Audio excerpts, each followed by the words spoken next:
ఇప్పుడు మనం నిజాలు మాట్లాడుకుందారి.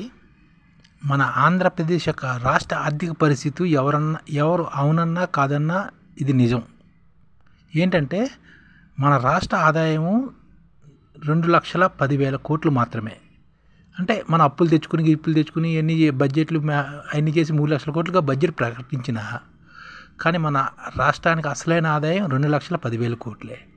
అంటే ఈ 2,10,000 మన ఉద్యోగస్తులు జీతాలు ఇవ్వాలి, మన పెన్షన్లు ఇవ్వాలి, నెక్స్ట్ ఏమో ఇది సంక్షేమ పథకాలు అమలు చేయాలి, ప్లస్ క్యాపిటల్గా అంటే భవిష్యత్తు అవసరాల కోసం క్యాపిటల్ ఎక్స్పెండిచర్ చేయాలి.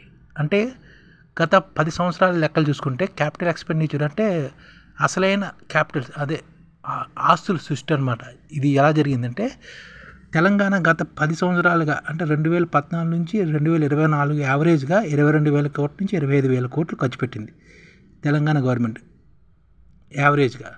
అదే మన ఆంధ్రప్రదేశ్ విషయానికి వస్తే ఫస్ట్ 5 సంవత్సరాలు తెలుగుదేశం హయాంలో 15,500 కోట్లని, తర్వాత 5 సంవత్సరాలు జగన్మోహన్ రెడ్డి గారి హయాంలో 17,000 కోట్లు, అంటే సంవత్సరానికి 17,000 కోట్లు చొప్పున ఆస్తుల సృష్టి జరిగింది. అంటే 5 సంవత్సరాలకి దాదాపు 70,000 కోట్లు ఇంతే ఆస్తి సృష్టి జరిగింది. అదే తెలుగుదేశం హయాంలో దాదాపు ఒక 60,000 కోట్లు ఆస్తి సృష్టి జరిగింది. అంటే ఎంత చూసుకున్నా 5 సంవత్సరాల్లోనే మహా అయితే మనం ఇప్పుడున్న ఆర్థిక పరిస్థితి ప్రకారం 25,000 కోట్లు సంవత్సరాన్ని ప్రతి సంవత్సరం ఆస్తి సృష్టించిన ఈ 5 సంవత్సరాల్లో మనం సృష్టించగల ఆస్తి దాదాపుగా ఒక 1,50,000 కోట్లు ఆస్తి సృష్టించగలం అంతే. కానీ మన అవసరాలు ఇప్పుడు ఏమున్నాయో ఒకసారి చెక్ చేద్దారి. ప్రస్తుతం రాష్ట్రంలోని నీటితలు ప్రాజెక్టులు ఎన్ని ఉన్నాయంటే ఇంకా నిర్మాణంలో ఉన్నాయి. మొత్తంగా 59 ప్రాజెక్టులు. దీనికి ఇంకో 2,00,000 కోట్ల దాకా ఖర్చు అవ్వచ్చు ప్రస్తుతం అంచనా ప్రకారం. అంటే రేట్లు పెరిగాయి కదా. కానీ ఇందులో ఇంపార్టెంట్ 31 ప్రాజెక్టులు. దీన్ని కట్ చేయడానికే 1,00,000 కోట్లు కంపల్సరీగా కావాలి ఈ ప్రాజెక్టులను నిర్మించడానికి. 31 అర్జెంట్. 59 ప్రాజెక్టులు 31 ప్రాజెక్టులని 5 సంవత్సరాల్లో నిర్మించగలిగితే దానికి 1,00,000 కోట్లు కావాలి. నెక్స్ట్ 16 రైల్వే లైన్లు. మన తెలంగాణలో 15, మన ఆంధ్రప్రదేశ్లో 15. ఇందులో Amaravati line central government okay చేసింది కాబట్టి 30 లైన్లు వేసుకోండి. 32 లైన్ల దాకా చేయాలి. కానీ 30 లైన్స్ ఇంకా చేయాలి. దీనికి దాదాపుగా 1,00,000 కోట్ల దాకా దీనికి అవుతుంది 2 తెలుగు రాష్ట్రాల్లో కలిపి. అలాగే ప్రతి విద్యార్థి ఎడ్యుకేషన్లోని ప్రతి school IB curriculum international standard తోటి చేయాలంటే దానికి కూడా పెట్టుబడి పెట్టవలసిన అవసరం ఉంటుంది ఈ 10 సంవత్సరాల్లో. అలాగే 17 మెడికల్ కాలేజీలు నిర్మించి వాటిని నడపాలి. ఇంకా కొత్తగా మెడికల్ సీట్లు కూడా ఏర్పాటు చేసి మన ఆంధ్రప్రదేశ్ మన తెలుగు రాష్ట్రాలని మెడిసిన్ టూరిజానికి మక్కాగా తయారు చేయాలన్నా దానికి కూడా పెట్టుబడి పెట్టవలసిన అవసరం ఉంటుంది. అలాగే విశాఖ విజన్. ప్రస్తుతం విశాఖ విజన్కి దాదాపుగా 2,00,000 కోట్ల దాకా ఖర్చు అవుతుంది. అది విశాఖ మీద పెట్టుబడిని పెట్టి ప్రతి రూపాయికి సంపద సృష్టి విశాఖ విజన్. అలాగే ప్రతి జిల్లాకి 10 సంవత్సరాల తర్వాత ప్రతి జిల్లా నుంచి ఆంధ్రప్రదేశ్లో తెలంగాణలో ఎన్ని జిల్లాలు ఉన్నాయో అన్ని జిల్లాని ప్రతి జిల్లా నుంచి 50,000 కోట్ల రూపాయలు ఇన్కమ్ వచ్చేటట్లు చూడాలి ఆదాయానికి రాష్ట్ర ప్రభుత్వానికి ప్రతి జిల్లా నుంచి. ఆ రోజునే మనం రియల్ అభివృద్ధి సాధించినట్టు, అప్పుడే రియల్ అభివృద్ధి జరిగినట్టు. అంతేగాని ఇప్పుడున్న అలా జరగాలంటే ప్రతి నియోజకవర్గం మీద దాదాపుగా 5,000 కోట్ల దాకా ఖర్చు పెట్టాలి.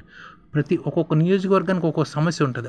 ఆ సమస్యలను నిర్మూలిస్తూ అదేవిధంగా గోదావరి కావేరి అనుసంధానం చేయాలి. సిద్ధేశ్వర అలువు నిర్మించాలి.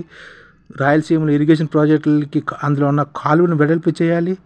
ప్రతి ఎకరానికి నీరు అందించడానికి కాలువలు వెడల్పు చేయాలి. భూగర్భ జలమట్టాన్ని పెంచాలి. అలాగే గత కొన్ని దశాబ్దాలుగా మనం నిర్మించిన ప్రాజెక్టులు అదే శ్రీశైలం, నాగార్జున సాగర్, తుంగభద్ర డ్యాముల పూడికి పెరిగిపోయింది. ఈ పూడికి తీయాలి. పూడికి తీయడం వల్ల వాటి సామర్థ్యం పెరుగుతుంది. అలాగే ఖమ్మం చెరువు ఇలాగా ఈ మొత్తం ప్రాజెక్టులు ఇవన్నీ చేయాలంటే దాదాపుగా అమరావతి నిర్మాణం, పోలవరం నిర్మాణం ఇవన్నీ చేయాలంటే కొన్ని విషయాలు పక్కన పెట్టవలసి వస్తుంది. అంటే ఇవన్నీ మనం చేయడానికి మనకున్న ఆర్థిక పరిస్థితి సరిపోదు. అందుకనే మనం ఏం చేయాలంటే మన ఐడిఎఫ్ ఇండియన్ డెవలప్మెంట్ ఫోర్స్ అనే ఒక అసెట్ మేనేజ్మెంట్ కంపెనీ స్థాపించి దాన్ని ఒక పద్ధతి ప్రకారం చేసుకుంటూ వెళ్తే 10 సంవత్సరాల కల్లా ఈ ప్రాజెక్టులన్నీ అయిపోతాయి.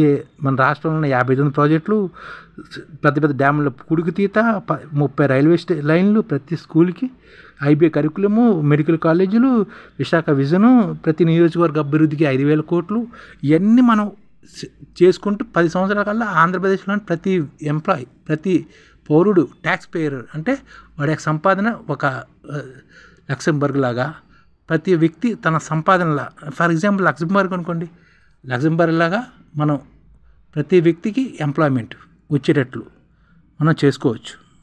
అలాగే తలసరి ఆదాయం కూడా పెరిగేటట్లు చేసుకోవచ్చు. అది ఎన్ని చేయాలంటే మనం చిత్తశుద్ధితోటి రాజకీయాలకు అతీతంగా, పార్టీలకు అతీతంగా మన తెలుగు రాష్ట్ర యొక్క ప్రజలు దీని మీద చర్చించాలి.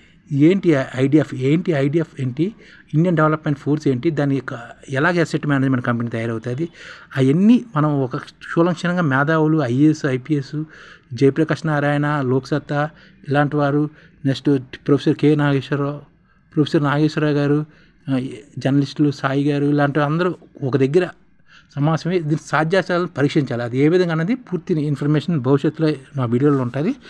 అలాగే ఇప్పుడు అమరావతి లైన్ కూడా వస్తుంది. అలాగే అమరావతి డెవలప్ అవుతుంది. ప్రతి అమరావతిని మనం గతంలోనే 2018లో 1,9,000 కోట్లకి అనుకున్నారు. కానీ ఇప్పుడు పాత నిర్మాణాలని నీటిలో ఉన్నాయి, వాటిలన్నింటిని తక్షణం బాగు చేసుకుని ఉండాలి.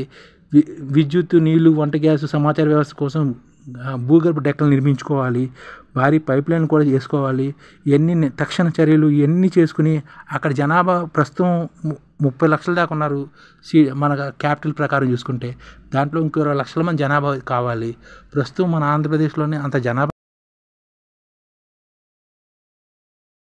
ఈ ఛానల్ ముఖ్య ఉద్దేశం ఏంటంటే మన తెలుగు రాష్ట్రాల్లో 1 కోటి మందికి సంఘటిత రంగాల్లో ఏ విధంగా ఉద్యోగాలు ఇవ్వవచ్చు, కనీస నెల జీతం 30,000 వరకు ఏ విధంగా ఇవ్వవచ్చు, ఏ విధంగా చేస్తే ఉద్యోగాలు సృష్టించబడతాయో వివరిస్తూ ఈ ఛానల్ వీడియోలు వస్తాయి.